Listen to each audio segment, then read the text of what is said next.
Assalamualaikum warahmatullahi wabarakatuh. Perkenalkan, nama saya Dian Wulan. Saya dari 4A.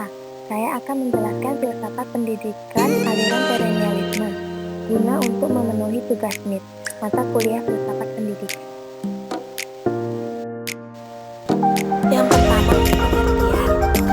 Perennialisme berasal dari kata perennis dalam bahasa asing atau perennial dalam bahasa Inggris, yang berarti tumbuh terus di dalam waktu, hidup terus dari waktu ke waktu, atau abadi.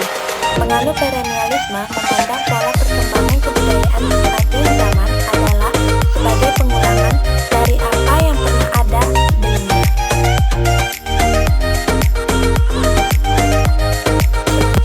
Sejarah. Perennialisme merupakan suatu aliran dalam pendidikan yang lahir pada abad ke-20. Perennialisme lahir dari suatu reaksi terhadap pendidikan progresif. Perennialisme menentang pandangan progresivisme yang menekan perubahan dan suatu yang baru. Perennialisme memandang situasi dunia dewasa ini penuh kekacauan, ketidakpastian, terutama dalam kehidupan moral, intelektual, dan sosiokultural.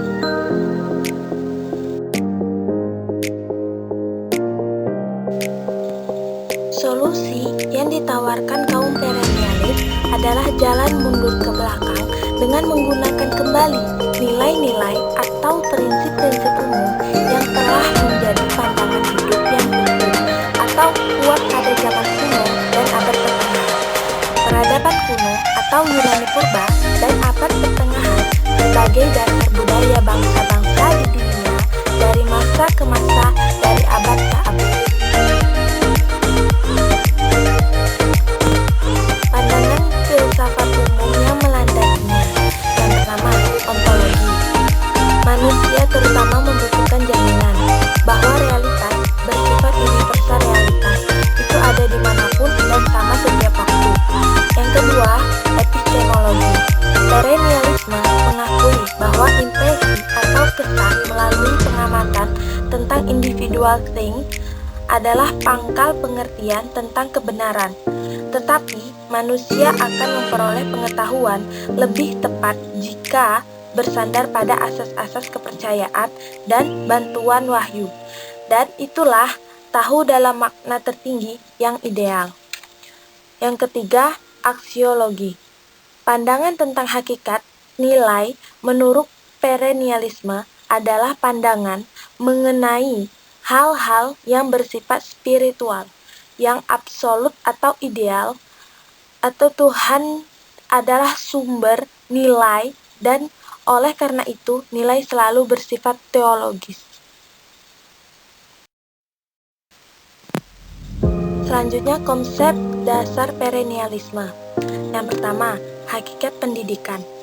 Tentang pendidikan, kaum perennialisme memandang education as culture regression, yang diartikan pendidikan sebagai jalan kembali atau proses mengembalikan keadaan manusia sekarang seperti dalam masa lampau yang dianggap sebagai kebudayaan ideal. Tugas pendidikan adalah memberikan pengetahuan tentang nilai-nilai kebenaran yang pasti, absolut, dan abadi yang terdapat dalam kebudayaan masa lampau yang dipandang sebagai kebudayaan ideal tersebut. Sejalan dengan hal di atas, penganut perennialisme percaya bahwa prinsip-prinsip pendidikan juga bersifat universal dan abadi. Yang kedua, hakikat guru. Guru mempunyai peran yang dominan dalam menyelenggarakan kegiatan belajar mengajar di dalam kelas.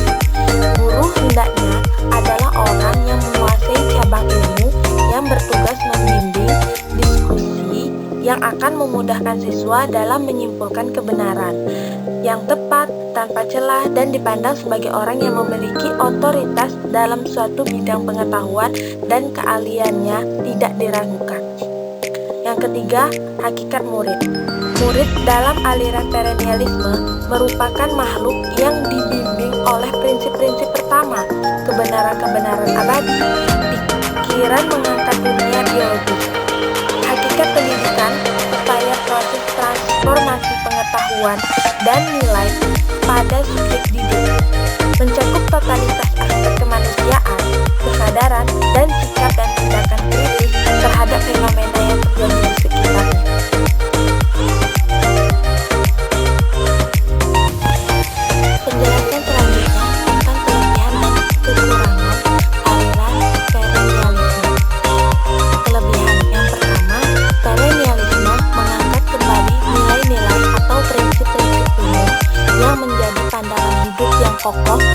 zaman kuno dan abad pertengahan. Dalam pandangan perennialisme, pendidikan lebih banyak mengarahkan perhatiannya pada kebudayaan ideal yang telah teruji dan tangguh. Yang kedua, kurikulum menekankan pada perkembangan intelektual siswa pada seni dan sains. Untuk menjadi terpelajar menjadi kultural, para siswa harus berhadapan pada bidang-bidang seni dan sains yang merupakan karya terbaik dan paling signifikan yang diciptakan oleh manusia. Selanjutnya, kekurangan. Yang pertama, pengetahuan dianggap lebih penting dan kurang memerhatikan kegiatan sehari-hari. Pendidikan yang menganut paham ini menekankan pada kebenaran absolut, kebenaran universal yang tidak terkait pada tempat dan waktu. Aliran ini lebih berorientasi ke masa lalu. Yang kedua, perennialisme kurang menerima adanya perubahan-perubahan, karena menurut mereka, perubahan-perubahan menurut mereka banyak menimbulkan kekacauan, ketidakpastian, dan ketidakteraturan, terutama dalam kehidupan moral, intelektual, dan sosiokultural. Dan di akhir, terdapat kesimpulan. Maka, dapat disimpulkan bahwa aliran perennialisme merupakan aliran dalam filsafat pendidikan yang memandang bahwa kepercayaan pada zaman kuno dan abad pertengahan perlu dijadikan dasar pendidikan sekarang. Dan pandangan aliran ini tentang pendidikan adalah belajar untuk berpikir. Oleh sebab itu, peserta didik harus dibiasakan untuk berlatih berpikir sejak dini. Baiklah, sekian penjelasan dari saya mengenai aliran perennialisme dalam filsafat pendidikan. Semoga dapat bermanfaat untuk teman-teman sekalian. Saya mohon maaf apabila terdapat kesalahan. Akhirul kalam, wassalamualaikum warahmatullahi wabarakatuh.